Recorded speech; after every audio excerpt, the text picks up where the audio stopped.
mesin 2019 Universitas Sultan Agung Tirtayasa.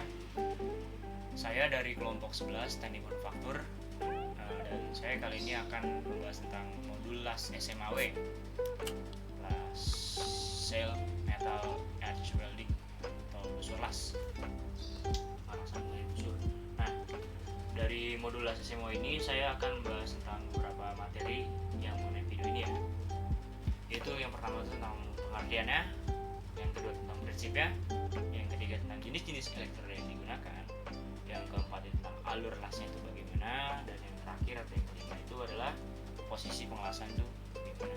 Oke, lanjut untuk pembahasan pertama ya. Pembahasan pertama itu tentang pengertian dari las SMAW. Nah, sebenarnya las SMAW itu cukup banyak yang tahu sih kalau misalnya namanya itu las listrik. Tapi kalau misalnya dengan las SMAW ini, menurut saya masyarakat itu masih belum terlalu paham sih materialnya seperti ini. Dengan seperti saya itu awalnya tuh nggak tahu kalau misalnya SMAW itu adalah las listrik, tapi ternyata pas udah baca-baca disebutkan bahwa kalau misalnya las ini tuh menggunakan las listrik gitu ya. Mungkin semuanya menggunakan las listrik, tapi dengan kata teorinya seperti ini bisa menjadi kompleks juga sih. Oke, lanjut untuk pengertiannya. Nah, sebelum kita masuk ke pengertian dari las SMAW ini, kita harus tahu dulu nih pengertian dari sambungan dan pengelasan, dan las itu apa gitu. Kita tahu pengelasan dan las dan sambungan. Untuk sambungan itu adalah menggabungkan satu komponen dengan komponen yang lainnya agar memiliki fungsi. Jadi kalau misalnya cuma ada satu komponen doang itu tidak memiliki fungsi. Bisa sih menjadi fungsi, tapi biar menjadi lebih mempunyai fungsi itu adalah disambungkan seperti itu. Las ini adalah aktivitas menyambungkan dua bagian logam dengan cara memanaskan sampai suhu lebur. Itulah sama pengelasan itu sama aja, tapi kalau misalnya las itu adalah aktivitasnya untuk menyambungkan dua logam ini. Kalau sambungan ya menyambungkan komponennya seperti itu. Buat di pengertian las SMAW ini, oke, kita masuk ke pengertian las SMAW ini. Las SMAW itu adalah singkatan dari Shell Metal Arch Welding, atau disebutnya dengan pengelasan menggunakan busur arus. Nah, jadi SMAW atau las SMAW itu adalah teknik pengelasan dengan menggunakan arus listrik berbentuk busur arus dan berelektroda berselaput. Nah, ini berselaput mengandalkan arus listrik dalam menghasilkan panas untuk menggunakan bahan lasan atau elektrodanya. Proses pengelasan dengan metode SMAW ini dibedakan berdasarkan jenis arusnya, yaitu arus DC, arus AC, dan arus AC/DC seperti itu. Nah, jadi untuk pengertiannya itu cukup simpel ya, yaitu dia adalah teknik pengelasan yang menggunakan arus listrik berbentuk busur arus untuk mencairkan elektroda berselaput itu seperti itu. Lanjut ke prinsip kerjanya, yaitu yang kedua ya, pembahasan kedua. Nah, untuk prinsip kerjanya itu adalah meleburkan elektroda berselaput menggunakan busur arus hingga 50 ampere. Nah, jadi prinsipnya cukup simpel sih. Dia mengandalkan arus listrik atau menggunakan arus listrik untuk meleburkan si elektrodanya. Nah, dan kalau misalnya elektroda sudah lebur, ditampung oleh kampung las yang berisi logam cair yang udah dilebur itu kan. Nah, kalau misalnya udah dileburkan seperti itu dan kita tinggal sambil mengelas kan, kita sambil tampung ya. Nah, itu tinggal tunggu sampai suhu kerasnya lagi ya, karena suhu lingkungan seperti itu sih. Jadi prinsip kerjanya cuma kayak gitu kalau misalnya di proses SMAW ini, meleburkan si elektroda menggunakan arus listrik yang mencapai 500 ampere. Lanjut pada jenis-jenis elektrodanya. Untuk jenis-jenis elektroda yang tersendiri itu ada beberapa macam ya, yang digunakan sesuai dengan fungsinya masing-masing ya. Kali ini saya akan menjelaskan cuma beberapa doang yang secara umum lah ya, bisa digunakan.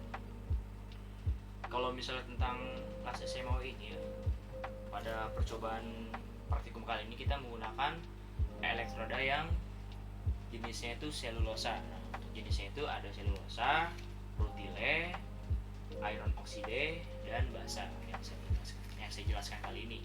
Nah, untuk yang selulosa ini itu yang kita pakai bahannya itu dari bahan organik ya, kayak kayu, katun, kanji. Nah itu selaput elektronnya itu ya, atau jenis elektronnya itu dia dari seperti itu gitu bahannya.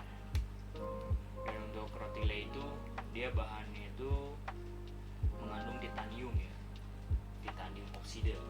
Dan untuk iron oksida itu dia kandungannya adalah iron atau besi oksida dan silikat dari komponen di si jenis elektrodanya ini.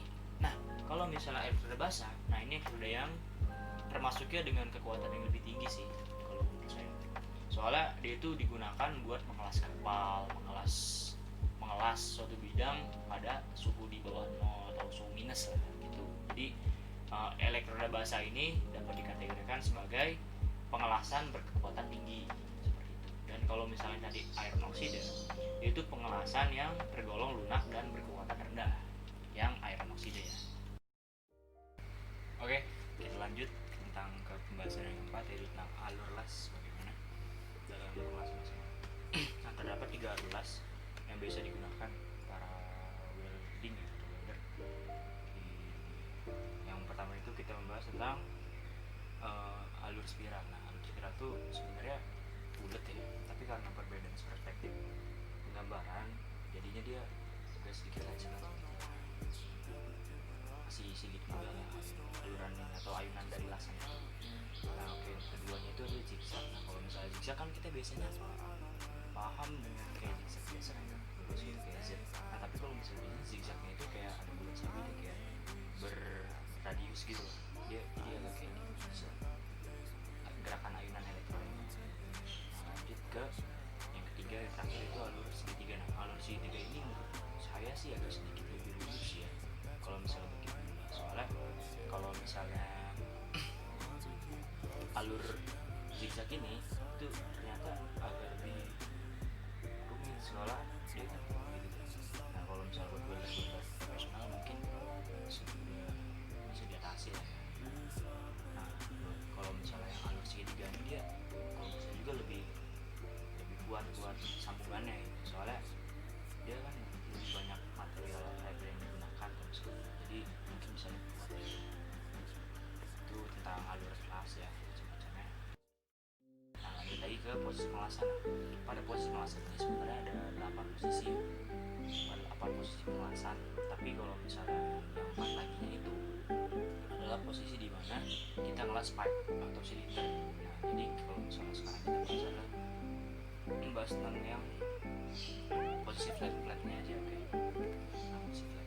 Nah, lanjut ke yang pertama itu adalah 1G, 2G, 3G sama 4G. Nah, kalau misalnya 1G itu atau posisi flat, nah, posisi flat itu adalah misalnya ini udah kerja begini, kayak data jelek masuk ke atas, pakai alur pengelasan misalnya. Nah, kalau misalnya posisi horizontal, nah posisi atau posisi 2G ya, lanjut posisi 2G atau horizontal. Nah, dia itu horizontal lebih ini, terus kita las. Lanjut kalau misalnya udah horizontal, kita mulai vertikal. Vertikal itu kan identik sama atas bawah ya, dan horizontal juga identik sama kanan kiri. Nah, kalau misalnya vertikal ini dia kayak gini, kita kerjanya las. Nah, yang terakhir itu adalah 4G, tadi 3G. Nah, ini 4G itu overhead posisinya. Nah, maksudnya overhead itu kan di atas kepala. Nah, jadi ibaratkan benda itu ada di bawah. Nah, terus kita masuk ke kolong, kita berulang. Jadi di atas gelas, di atas kepala gitu. Nah, jadi sebenarnya macam dari jenis elektroda, arus yang dipakai, ampernya berapa itu, terus kan dari material juga ini berpengaruh banget sama kemasan yang kadang agak cair, kadang takutnya kalau misalnya kita nggak paham tentang itu terus kita masuk overhead bakal bahaya buat diri kita juga. Itu sih macam-macam tentang posisi pengelasannya. Mungkin segitu aja ya penjelasan dari saya tentang 12 SMAW ini. Ya, kurang lebihnya mohon maaf bila ada salah penyampaian materi atau salah penyampaian kata. Sekian dari saya.